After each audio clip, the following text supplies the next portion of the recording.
Dans cette capsule, je vais m'attarder à l'absorption et au transport des lipides. Puisque je débute ici dans l'intestin, il ne faut pas oublier que les triglycérides à chaîne courte, qui sont aussi des molécules faisant partie de la famille des lipides, auront été déjà digérés et absorbés au niveau de l'estomac. Il n'en sera donc pas question dans cette capsule comme telle. Donc, une fois dans l'intestin, les molécules faisant partie de la famille des lipides que nous retrouvons sont le cholestérol, les vitamines A, D, E, K, puisque ce sont des vitamines liposolubles, et les triglycérides à chaîne longue. Les vitamines A, D, E, K et le cholestérol ne nécessitent aucune digestion pour être absorbés. Par contre, les triglycérides à chaîne longue nécessitent une digestion pour pouvoir être absorbés et se retrouver dans la circulation. Pour les digérer, il sera important d'avoir de la lipase pancréatique, qui est l'enzyme qui permet de digérer les triglycérides à chaîne longue et d'ainsi obtenir des acides gras et des monoglycérides. Pour faciliter le travail de la lipase pancréatique, le foie va libérer des sels biliaires. Les sels biliaires vont permettre ce qu'on appelle une émulsification, c'est-à-dire que les sels biliaires, ici représentés par les cercles roses, vont permettre de briser une grosse gouttelette lipidique et de former des petites gouttelettes que nous appelons ici des micelles. Ces petites gouttelettes lipidiques vont faire en sorte que le travail de la lipase pancréatique va en être facilité. Une fois les triglycérides à chaîne longue digérés, ils seront en mesure d'être absorbés par les cellules épithéliales de l'intestin. Par conséquent, les acides gras, les monoglycérides pourront ainsi traverser la cellule épithéliale et à l'intérieur de celle-ci, les monoglycérides et les acides gras reformeront un triglycéride à chaîne longue. Le tout, c'est-à-dire nos triglycérides à chaîne longue de source alimentaire et nos vitamines A, D, E, K et le cholestérol de source alimentaire aussi, pourront ensuite être emballés et se retrouver de l'autre côté de la cellule épithéliale dans un transporteur que nous appelons le chylomicron. Le chylomicron transportera donc notre cholestérol alimentaire, les vitamines A, D, E, K et les triglycérides alimentaires dans la circulation lymphatique. La circulation lymphatique va rejoindre la circulation sanguine au niveau de la veine subclavière gauche. Une fois que le chylomicron aura atteint la circulation sanguine via la veine subclavière gauche, celui-ci circulera donc dans le sang jusqu'à ce qu'il atteigne ce qu'on appelle un adipocyte, donc une cellule adipeuse. Une fois rendu à l'adipocyte, le chylomicron y déposera le triglycéride alimentaire à l'intérieur. Il poursuivra ensuite son chemin via la circulation sanguine jusqu'à ce qu'il atteigne le foie. Le chylomicron entrera à l'intérieur du foie dans une cellule hépatique, à l'intérieur duquel il sera ensuite détruit.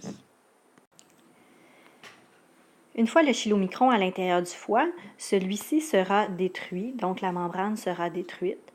Les vitamines A, D, E, K qui étaient à l'intérieur seront entreposées dans le foie et le cholestérol alimentaire entrera lui aussi à l'intérieur du foie pour être par la suite emballé dans un nouveau transporteur.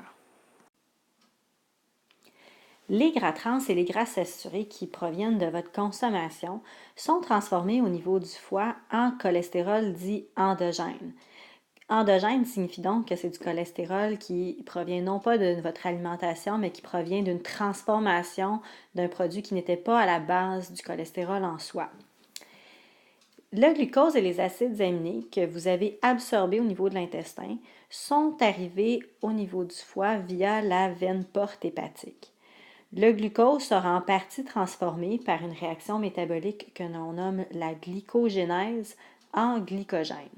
Par contre, les glucoses en excès, donc si vous mangez un excédent de glucose, seront pour leur part transformés en triglycérides endogènes. La réaction métabolique permettant la transformation de vos glucoses en excès en triglycérides se nomme la lipogénèse.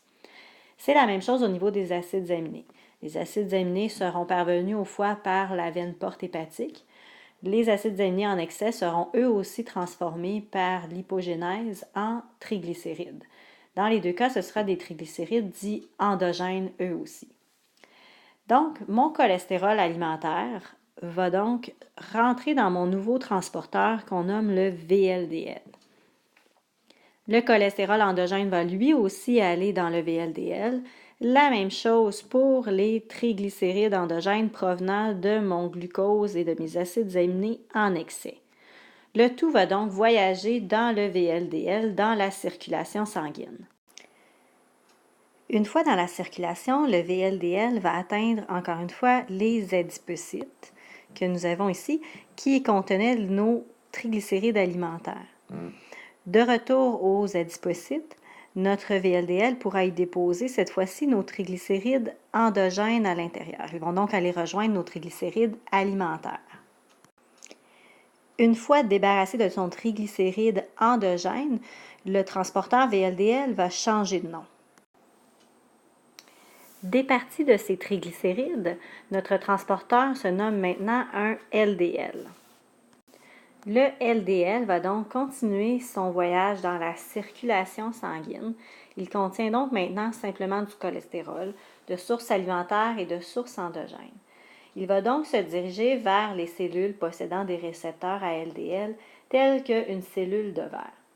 Il pourra donc alors aller se fixer au récepteur à LDL afin d'introduire le cholestérol à l'intérieur de la cellule de verre qui pourra par la suite en faire une hormone comme l'estrogène.